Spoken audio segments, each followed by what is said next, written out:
बहुत पुराने समय पहले की कहानी है। कहानी का नाम है भाग्य का फल, जिसमें हमें बताया जाता है कि कैसे गरीब किसान को उसके भाग्य का धन मिला। बहुत समय पहले कपिल देश में एक बहुत प्रतापी राजा सुरेश आदित्य राज किया करते थे और उन्हें भगवान शिव का विशेष आशीर्वाद प्राप्त था। उनके राज्य में चारों ओर कुशल मंगल, सभी प्रकार की सुख सुविधा नगर में थी। सभी प्रकार के धन वैभव राज्य में थे। कुछ समय बीतने के बाद राजा का पड़ोसी राज्य संकल्प नगर से युद्ध हो जाता है और राजा की मृत्यु युद्ध के दौरान हो जाती है।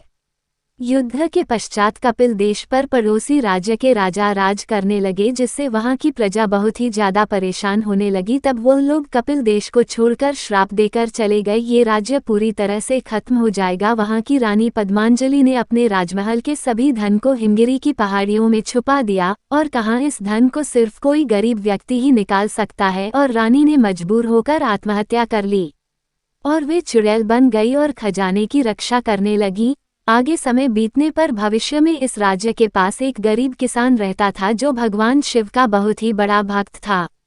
भगवान शिव से यही प्रार्थना करता रहता था, ये प्रभु मेरा जीवन भी कर्ज में ना बीत जाए, इसलिए आप मुझे कोई ऐसा मार्ग दिखाएं जिससे मैं सभी जमींदारों का कर्ज उतार सकूं और अपने इस जीवन को बर्बाद होने से बचा सकूं। भगवान शिव ने किसान को सपने में दर्शन दिए। तब उन्होंने उसे खजाने की तलाश के लिए वनों में जाने को कहा।